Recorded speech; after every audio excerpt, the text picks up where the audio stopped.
Buenas tardes a todos. Yo soy Cristina González, soy veterinaria del Servicio de Etología del Hospital Clínico Veterinario de la UAB y os vengo a presentar un tema para 12 meses de charlas que consta es de agresividad redirigida en el gato doméstico en concreto. ¿Vale? Gracias a todos por el interés en la charla, a todos los patrocinadores por ayudarnos a hacer más posible la divulgación de todo este tipo de contenido y a Didac por la paciencia también en toda la gestión de la charla, ¿vale? Mi objetivo hoy es explicaros un poco qué es la agresividad redirigida, por qué sucede y qué podemos hacer desde las clínicas, ¿no? Como veterinarios, no hace falta que seamos especialistas, pero a nivel de generalista o de otras especialidades, ¿qué podemos hacer para conseguir que este impacto, que ahora veremos que es bastante importante, se vea disminuido lo más posible? Hablamos un poquito de epidemiología. Si miramos en consulta de etología clínica, la agresividad es el primer motivo de consulta, tanto en nuestro hospital como en varios centros de referencia, seguida muy de cerca por problemas de eliminación inadecuada. De hecho, los problemas de agresividad se dan en su mayoría entre gatos, un 64% de las agresiones se dan entre gatos que conviven, pero el 34% es hacia personas. El dato importante o que más destaca aquí es que prácticamente el 80% de las agresiones que hacen los gatos hacia personas son miembros de la familia, ya bien sea el propietario o cualquier otro individuo que viva con ellos. El 22% se da hacia desconocidos y también hay otras agresiones hacia otro tipo de animales con los que los gatos conviven. Este 80%, este casi 80%, tiene un impacto realmente importante, puesto que dificulta mucho la convivencia. Si tu gato agrede continuamente o agrede de vez en cuando de forma muy intensa a uno o más miembros de la familia, ya sean otros animales o individuos del grupo familiar, es complicada la convivencia porque genera un malestar, pero si se trata de familiares, de hijos, de hermanos, de la pareja, etcétera, el disconfort que se genera es muy alto, el riesgo de reubicación o de abandono es muy alto también y hay una gran cantidad de eutanasia asociada a esto. ¿Qué factores de riesgo o por qué sucede esto, no? No todos los gatos son agresivos, de per se, no todos los gatos hacen agresividad redirigida, por suerte, pero sí que tenemos ciertos rasgos en los gatos que hacen más probable que pueda haber problemas de agresión. Uno de ellos es la procedencia. Parece ser que los gatos comprados en tienda son más agresivos o tienen mayor predisposición a la agresividad que los gatos comprados en otros centros tipo criadores y los gatos adoptados. Relacionado con esto va la edad de adopción, puesto que cuando no llegan a las 6, 8 semanas, más por debajo de las 6 incluso tenemos problemas, hay mucho más riesgo de agresividad y de otras conductas indeseadas como conductas repetitivas o compulsivas. Las razas también son otro factor importante, aunque no es determinante en el 100% de los casos, pero razas tipo los gatos bengalíes, que ahora están muy en auge, tienen tendencias más agresivas que otros tipos de gatos como los ragdoll, por ejemplo. Lo que sí que es bastante determinante y es un punto muy importante también desde la parte de veterinario clínico, ¿no? Cuando podemos asesorar sobre qué animal introducir o si introducir o no un animal en nuestras viviendas, es que los gatos indoor, aquellos que no tienen acceso al exterior o los gatos que solo tienen acceso a una ventana o un pequeño balcón, tienen más riesgo de ser agresivos que aquellos que son outdoor, ya sea total o parcialmente. Es decir, aquellos gatos que pueden salir, aunque sea a dar una pequeña vuelta o a subir al tejado, al balcón y explorar al menos un rato al día, unas horas al día, suelen tener menos problemas de agresividad que aquellos que están literalmente confinados en casas. Asimismo, el número de gatos que conviven, como lo podéis ver en el gráfico que tiene tres colores, el verde, granate y azul, cuántos, perdón, en el de al lado, en el granate y el azul. Cuantos más gatos hay, especialmente cuando hay 3 o más gatos, más riesgo de agresividad entre ellos tenemos. Sin embargo, relacionado también con los gatos que conviven en una misma casa, cuando es un único gato, el quesito verde lo que nos indica son las agresiones la cantidad de agresiones que hacen hacia personas. Entonces, si tenemos un gato únicamente, es mucho más probable que se peleen o que agredan a las personas de la familia. Con 2 o 3 gatos no sucede tanto esto, sin embargo, con 2 o 3 gatos, especialmente con 3 gatos o más, se agreden entre ellos. También es importante tener en cuenta el sexo y el estado reproductivo. Si bien es cierto que hay discrepancias en diferentes estudios sobre si el ser macho o hembra puede aumentar la agresividad, a la conclusión que se llega en todos ellos es que las hembras no castradas tienen más predisposición a la agresividad que las hembras que han tenido una valiohisterectomía, con lo que es otro factor también que debemos tener en cuenta no solo a nivel comportamental, sino también a nivel médico, por los riesgos que puede conllevar el hecho de ser una gata entera, pero además tenemos este último factor también a valorar. Y por último, la capa. Igual que pasa con otros animales, las capas más rubias parece que pueden tener un problema de agresión. En el caso de los gatos, las hembras carey y los machos blanco y negro, como estos dos que tenéis aquí en la imagen, parece que tienen más probabilidad de ser agresivos que el resto. Pero ¿por qué sucede esto, no? ¿Qué hay detrás de tanta agresión? Veréis, el gato es la especie doméstica más susceptible al estrés, entendiendo por estrés el estado que se crea en el organismo cuando éste se enfrenta a situaciones que representan un peligro real o potencial para su integridad y que no se puede resolver utilizando mecanismos homeostáticos normales.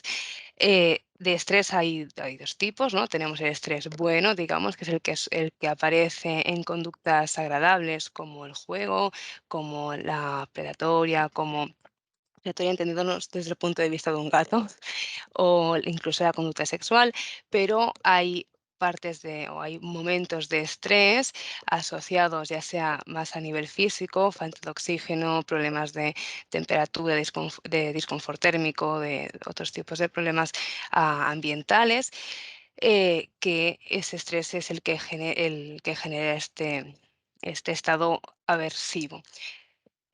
Por otro lado, tenemos el estrés emocional, que son el tipo de estrés que vamos a tratar ahora, que son todos aquellos problemas a nivel de comportamiento, perdón, aquellas afectaciones a nivel de comportamiento que hacen que el gato esté en un estado negativo. Un estudio que nos gusta mucho en el departamento de etología y bienestar es este que tenéis aquí, que es un estudio que se hizo en humana que refleja cómo el estado emocional en el que estaban las personas el día que se fueron a vacunar de gripe podía influenciar en tanto la capacidad del sistema inmune como en la duración de esta respuesta inmunitaria. De forma que animales que sufren estrés no solo tienen un disconfort a nivel físico y emocional y problemas a nivel físico y emocional, sino que además a nivel físico pueden tener mayor predisposición a tener determinados tipos de enfermedades, así como por ejemplo en gatos problemas hepáticos, problemas de cistitis idiopática y demás. El problema viene cuando preguntamos a los propietarios de gatos domésticos si su gato está estresado, ¿no? Y te dicen que es imposible, te enseñan fotos como esa de ahí, ese es mi gato Leonardo, Leo, y te dice: "No, no, es imposible que mi gato sienta estrés, sí, fíjate, si todo el día está así". Bueno, no siempre es así, ¿no? ¿Qué cambios de conducta vemos en los animales, en el gato en concreto, que nos pueden estar indicando que no está bien? Generalmente la conducta de alimentación disminuye, aunque hay determinados tipos de estrés que la aumentan, que hace que el gato coma más. De hecho, generalmente comen y luego vomitan, y eso es un problema bastante recurrente en clínica felina.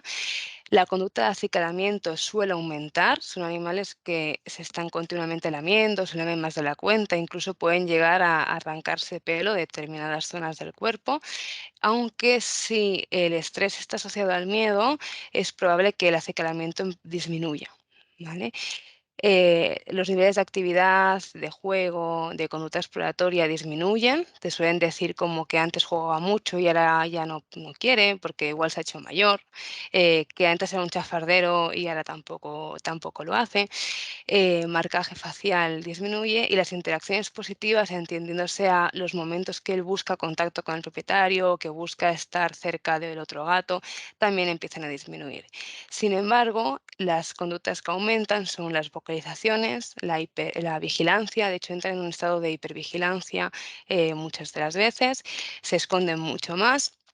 Hay marcaje con orina, orina en spray, y aumentan la probabilidad de agresiones y de comportamientos compulsivos. De hecho, es por estas conductas aumentadas por las que normalmente vienen a consulta, ¿no? Es complicado o es poco frecuente que te vengan a consulta tanto de etología como de clínica generalista porque el gato juega menos o porque parece que explora menos. Sin embargo, que maulle mucho o que esté muy irascible y por tanto parece que está siempre hipervigilante y agrediendo, aunque sea levemente, eso sí que es algo mucho más común, pero debemos en las consultas de vacunación, de revisión general, preguntar sobre estos comportamientos, porque nos dan ideas muy sutiles de lo que puede estar pasando. ¿Cómo conseguimos paliar un poquito estos problemas de comportamiento? ¿Qué podemos hacer para que nuestro gato no tenga estrés? Lo principal es tener en cuenta las necesidades básicas de los gatos, ¿no? En cuanto a la alimentación, teniendo en cuenta que ellos comen varias veces al día, en libertad comerían como unas 14 veces en pequeñas cantidades, y si le restringimos la alimentación podemos tener un problema por ahí, por no darle acceso a esa conducta normal. Conductas de juego y conducta exploratoria, y esto es importante que tengamos en cuenta que esto se da durante toda la vida del animal. Por más que tengamos un gato mayor, tengamos un gato geronte o geriátrico, él debería jugar, debería explorar. Por supuesto que no jugará ni a lo mismo ni de la misma intensidad que cuando era un cachorro, ¿no? Un gatito de 5 meses o de 4 meses, pero las conductas de juego y exploración se deben mantener y se deben de proponer. Lo mismo con el descanso y el escondite. Ellos, aunque sean gatos tranquilos, aunque estén súper habituados a estar en casa, deben tener lugares donde poder descansar sin ser molestados y donde poderse esconder si lo necesitan, así como lugares para marcar, especialmente para marcar con las uñas y el marcaje facial. Y tener acceso a contacto social si lo desean, que es importante que no sea forzado. Y evidentemente tenemos que tener en cuenta el número de gatos, ¿no? Si tenemos un solo gato y ponemos dos comedoras y le dejamos libre acceso, puede que no haya ningún problema, pero si tenemos 5 gatos, estos mismos dos comederos van a ser insuficientes. Por otro lado, el lenguaje felino. Os pongo un vídeo de dos gatas, miradlo atentamente, y ahora os comento.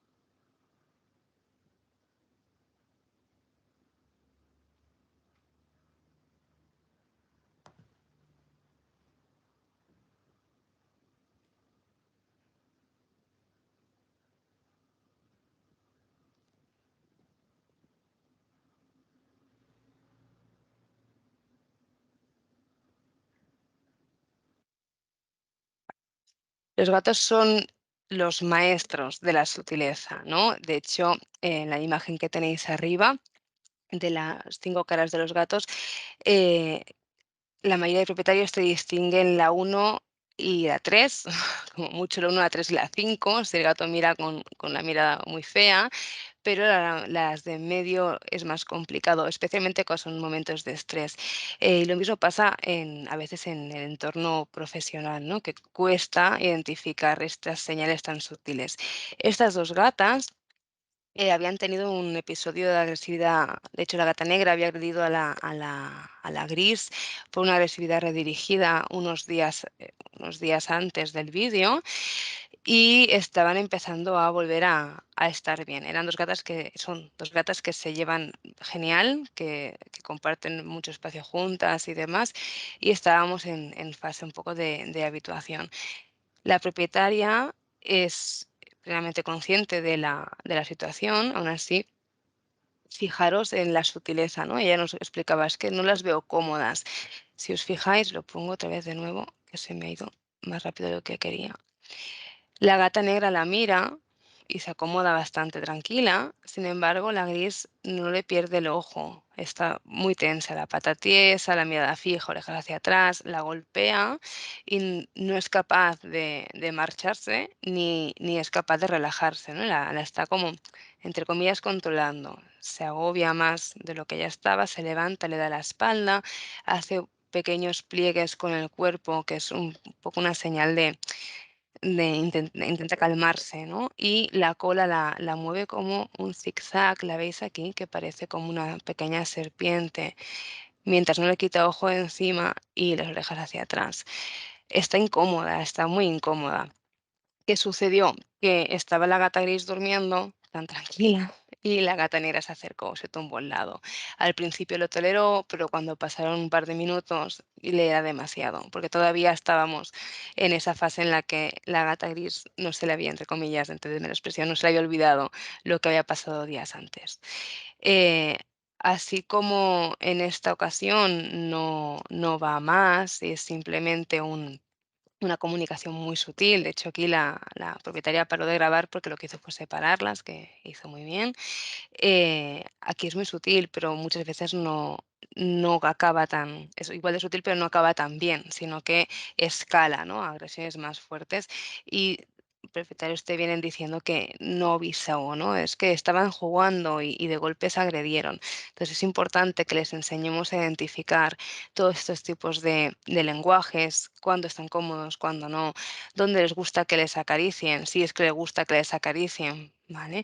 Y que respetemos en la medida de lo posible esto. Entrando en la agresividad redirigida.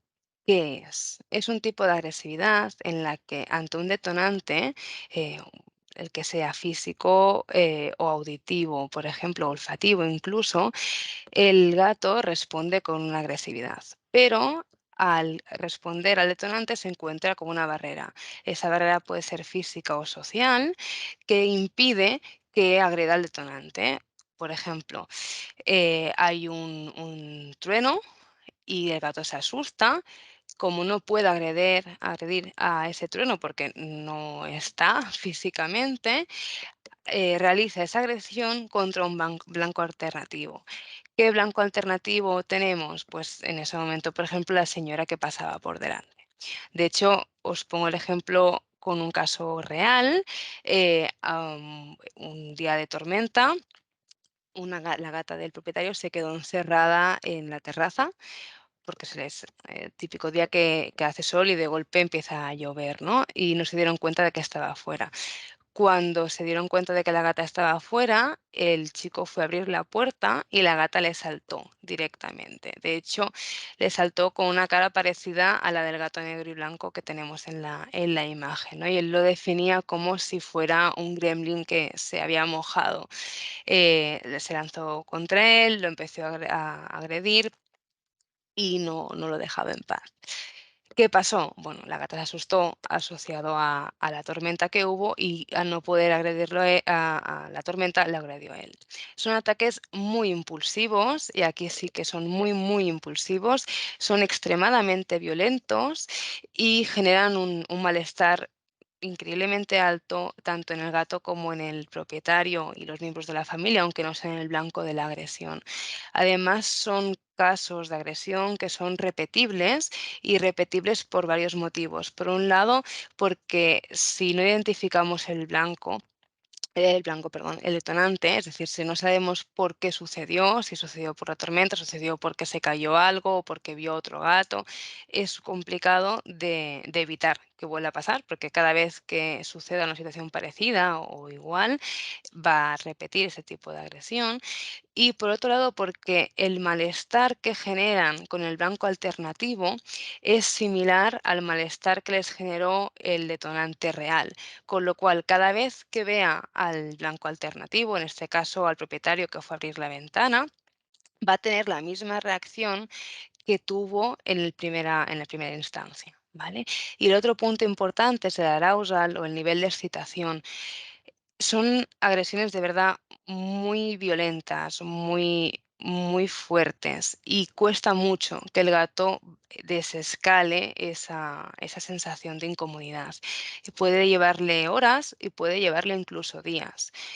Son los típicos casos que nos llaman desde el baño de la casa o desde una habitación encerrados y nos dicen: "No puedo salir de mi casa, mi gato no me deja". Parece Doctor Jekyll y Mister Hyde, ¿no? Estaba tan normal y de golpe y porrazo saltó contra mí. Y muchos te llaman asustados y sintiendo en parte vergüenza, pensando que no es para tanto, pero la verdad es que sí, sí es para tanto. Las heridas que pueden hacer y que llegan a hacer pueden llegar a ser muy severas. De hecho, la gran mayoría de casos de agresividad redirigida, las heridas que han hecho requieren atención médica a nivel de curas y demás, y el impacto psicológico que deja es bastante fuerte.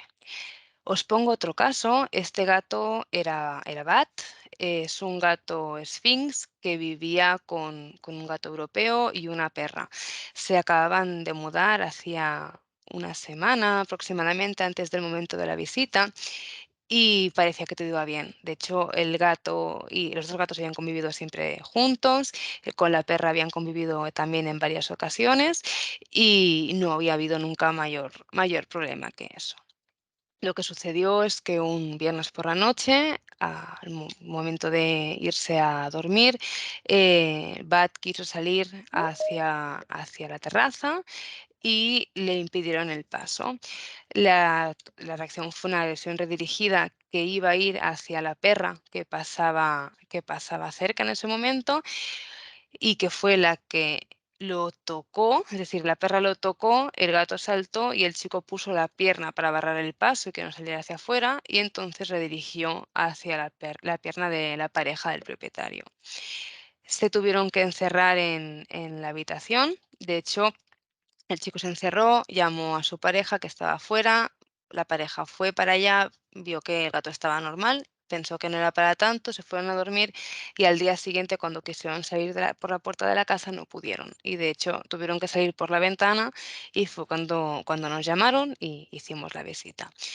Diagnosticamos la agresividad redirigida asociada a un momento de estrés, por toda la historia que nos explicaron y demás, y se les pidió que no entraran en casa y una serie de pautas que ahora veremos. Y el primer día que volvieron a entrar, que fue una semana después de los incidentes, ocurrió esto. ¿Qué? El chico que habla es el Hola, propietario. hola, hola, amor mío. Té, menja. No t'agrada el pinxo? Ai, el pernilet dolç. Que carinyo, perdona. Té, carinyo. Té, va, té.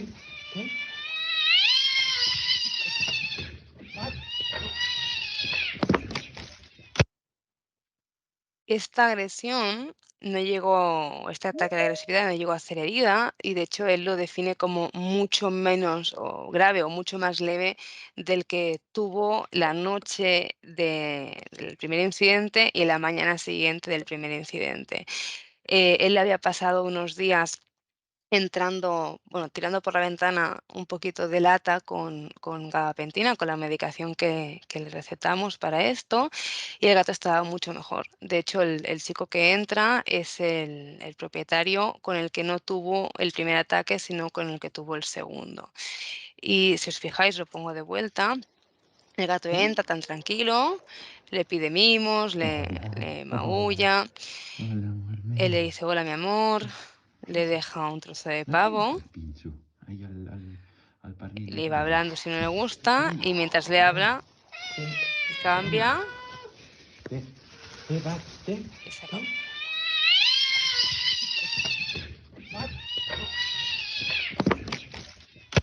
El chico nos comentaba que la cámara la movía tanto porque realmente tenía miedo de que el gato lo volviera a atacar y pasaron otros 4 o 5 días hasta que se atrevió a volver a entrar.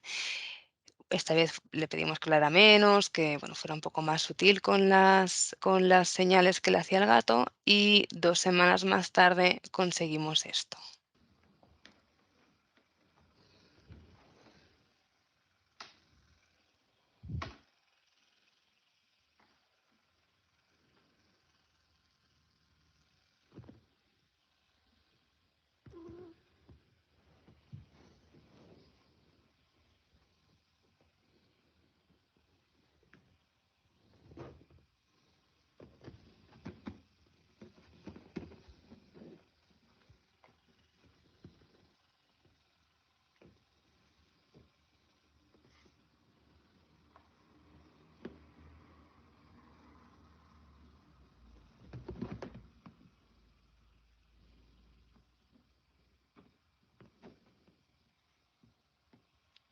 Un gato totalmente normal. El problema es que el propietario aquí Volveva. seguía teniendo miedo. Aquí dice muy bien Bat y se acerca a tocarlo. Sin embargo, nos comenta, dice, yo estaba jugando con él y si os fijáis, el vídeo se ve, ¿no? Como que hay mucha distancia entre la caña de pescar y la caña del gato y él, eh, porque tenía miedo. También se les pide siempre que mantengan distancia por seguridad, pero aquí además él no era capaz, ¿no? El caso fue bien, fue bastante bien, fueron capaces de volver a vivir juntos los 2 gatos, el perro y los 2 propietarios, y al tiempo tuvieron que hacer otra mudanza y iba todo bien, mucho más estable, porque sí que tenían momentos en los que Bat se mostraba tenso, pero a los meses volvió a tener otra vez ataques redirigidos por detonantes que no se pudieron identificar y tuvieron que acabar eutanasiando a Bat porque la convivencia era insostenible, realmente insostenible. El animal también tuvo un problema de bienestar severo o asociado a que estaba permanentemente hiperalerta. Entonces, ¿qué hacemos, no? Cuando llega un caso así, ¿qué tenemos que hacer? Lo primero, yo os diría que calmar al propietario, porque realmente están muy ansiosos, muy nerviosos y no saben cómo actuar, no saben si castigarlo, si irse, si encerrarlo, no saben cómo hacer.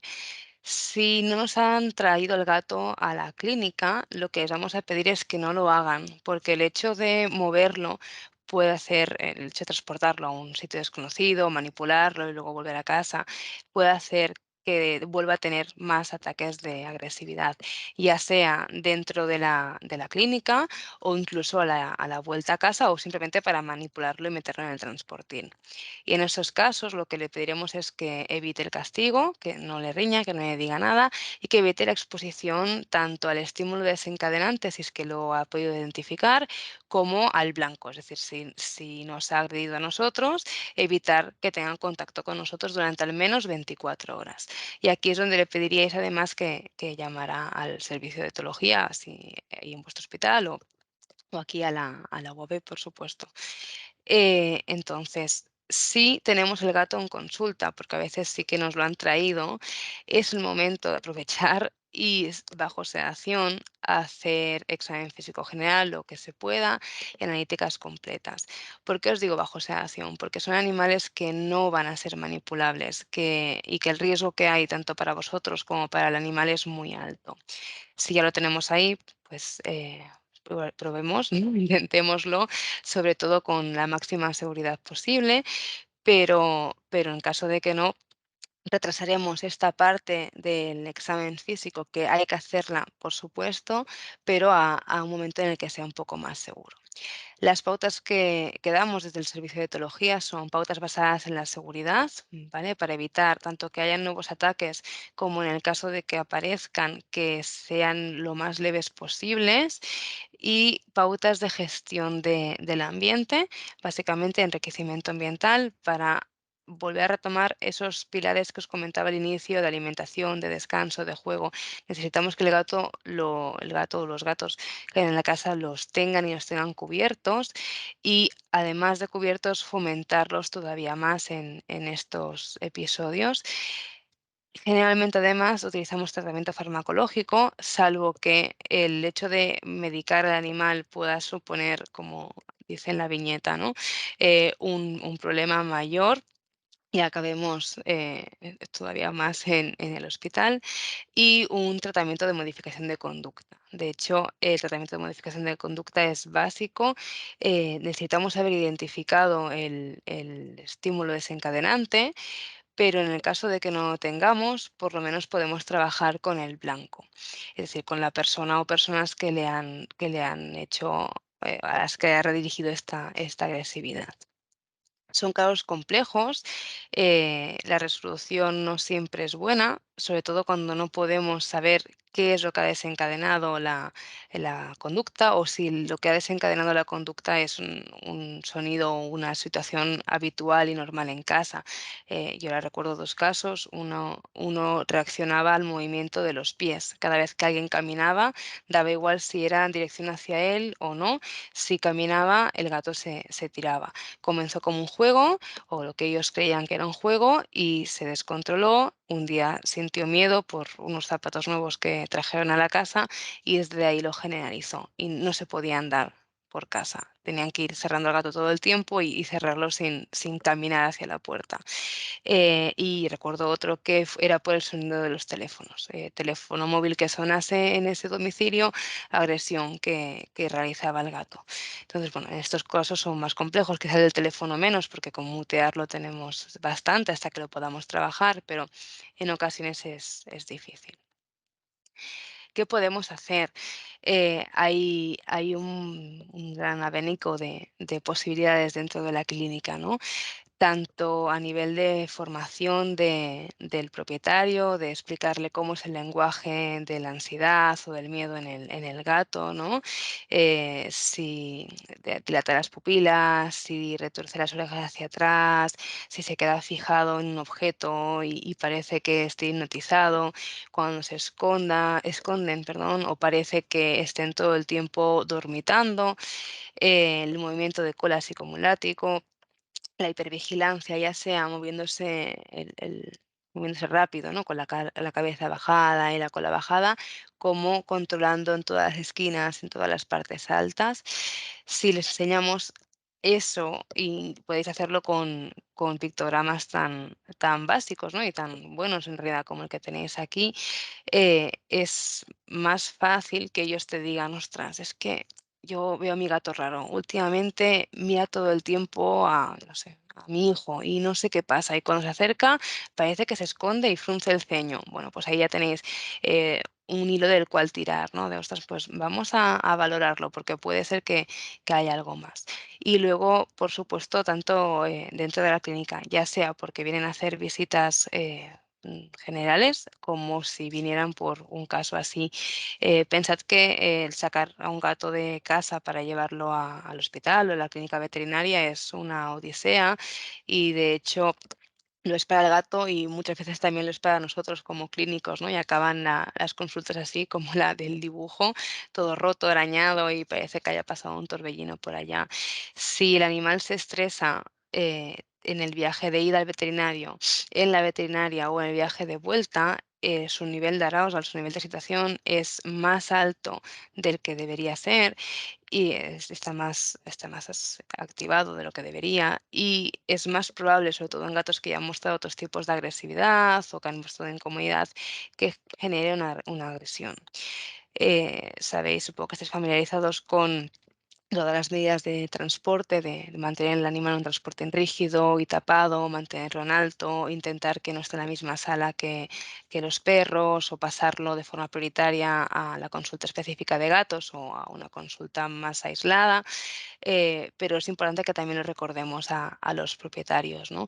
Y la medida estrella, sobre todo para animales que sí o sí tienen que venir al veterinario y que tienen fobia y no hemos podido habituar al transportín ni hemos podido habituarlo a la manipulación, que sería lo ideal, es la medicación para poder evitar la sedación o si hay que hacerla, que se haga con la máxima seguridad y con el mínimo impacto negativo.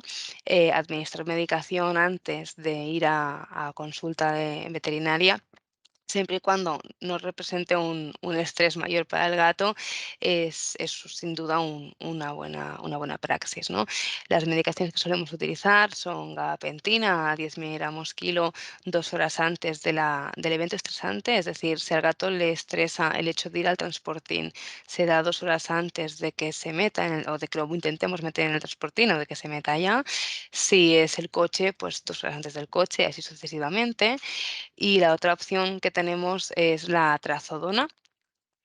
Trazodona de 100 miligramos, un cuarto de comprimido o medio comprimido por gato, también 2 horitas antes. El problema con la trazodona es que es más amarga y a veces la administración es más complicada. Y y aparte de ahí, poco más. Es importante también, mantener la clínica lo más separada, ¿no? La parte de gatos que la de perros y la utilización de determinados, difusores de feromonas pueden funcionarlos muy bien también en estos casos.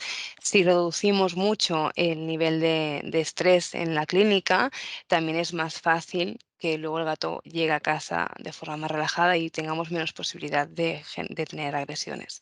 Otro punto importante y que debemos hacer muchísimo hincapié es en casas multigato.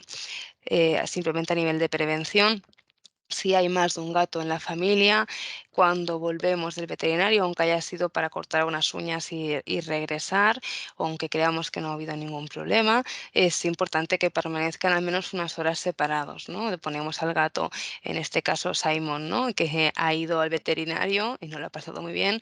Cuando llegamos a casa, lo dejamos en una habitación donde tenga agua, comida, descanso, rascador y algún juguete que le guste.